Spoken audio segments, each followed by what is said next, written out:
ପୁରୀରେ ଗଡ଼ିଲା ଯକ୍ଷ୍ମା ମୁକ୍ତ ରଥ।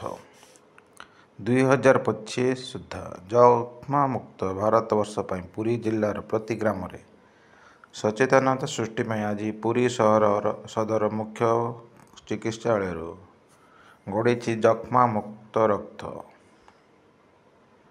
ଏଥିସହ ପୁରା 100 ଦିନ ପାଇଁ ସଚେତନତା କାର୍ଯ୍ୟକ୍ରମ ଆରମ୍ଭ ହୋଇଛି। ଏହି ରଥକୁ ଲୋକସଭା ସାଂସଦ ଡାକ୍ତର ସମ୍ବିତ ପାତ୍ର ଓ ରାଜ୍ୟସଭା ସାଂସଦ ସୁଭାଶିଷ ଖୁଣ୍ଟିଆ ଉଦ୍ଘାଟନ କରିଥିଲେ।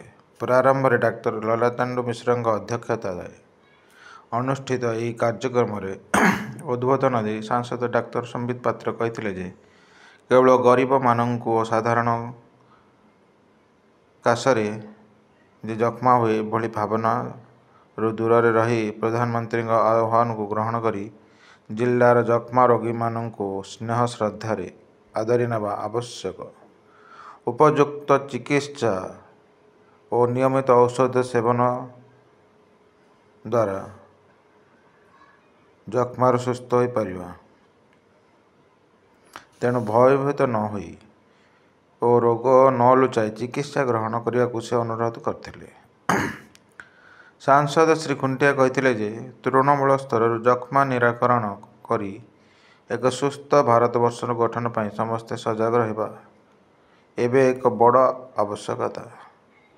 ଯକ୍ଷ୍ମା ଚିହ୍ନଟ ପାଇଁ ଅତ୍ୟାଧୁନିକ କୌଶଳ ଓ ପରୀକ୍ଷାଗାର ପାଇଁ ଯାହା ଦରକାର, ଧର୍ମ ଓ ପର୍ଯ୍ୟଟନ କ୍ଷେତ୍ର ପୁରୀ ପାଇଁ ଆମେ ଦୁଇ ସାଂସଦ କେନ୍ଦ୍ର ସରକାରଙ୍କଠାରୁ ଯେ ଆଣିବୁ ଏହା ନିଶ୍ଚୟ। ଏହି କାର୍ଯ୍ୟକ୍ରମରେ ଜିଲ୍ଲା ମୁଖ୍ୟ ଚିକିତ୍ସାଧିକାରୀ ଡାକ୍ତର ବିରଜା ଶଙ୍କର ରଥ ସ୍ୱାଗତ ଭାଷଣ ଦେଇଥିବା ବେଳେ ପ୍ରଶାସନିକ ଅଧିକାରୀ ଅଞ୍ଜଳି ତରାଇ, ବିନୋଦ ବିହାରୀ ରଥ, ନାରାୟଣ ପ୍ରସାଦ ନନ୍ଦ, ସାମ୍ବାଦିକ ଜୟନ୍ତ ଦାସ ଓ ସେବାୟତ ମଧୁସୂଦନ ସିଂହାରୀ ମଞ୍ଚାସୀନ ଥିଲେ। ଦେବଶିଷ ମର୍ଦ୍ଦରାଜଙ୍କ ନେତୃତ୍ୱରେ ବେଣୁଧର ନାୟକ, ଦୈତାରୀ ପଟ୍ଟନାୟକ ଓ ସୁଦର୍ଶନ ଜେନାଙ୍କ ପରିଚାଳନାରେ ଅନୁଷ୍ଠିତ ଏହି କାର୍ଯ୍ୟକ୍ରମ ଶେଷରେ ସଦସ୍ୟ ବଦ୍ରି ମିଶ୍ର ଯକ୍ଷ୍ମା ନିରାକରଣ ପାଇଁ ନିଷ୍ଠାର ସହ କାମ କରୁଥିବା ପୁରୀ ଜିଲ୍ଲାର ସମସ୍ତ ସ୍ୱାସ୍ଥ୍ୟ କର୍ମୀ ଓ ସୁପରଭାଇଜର ଓ କର୍ମଚାରୀଙ୍କ ଆବଶ୍ୟକତା ପୂରଣ ପାଇଁ ଦୁଇ ସାଂସଦଙ୍କୁ ଅନୁରୋଧ କରିଥିଲେ। ଡିପିଏମ୍ ଟି ନାରାୟଣ ରାଓ ଧନ୍ୟବାଦ ଦେଇଥିଲେ। ବ୍ୟୁରୋ ରିପୋର୍ଟ, ପୁରୀ ପର୍ଯ୍ୟବେକ୍ଷକ, ଓଡ଼ିଶା।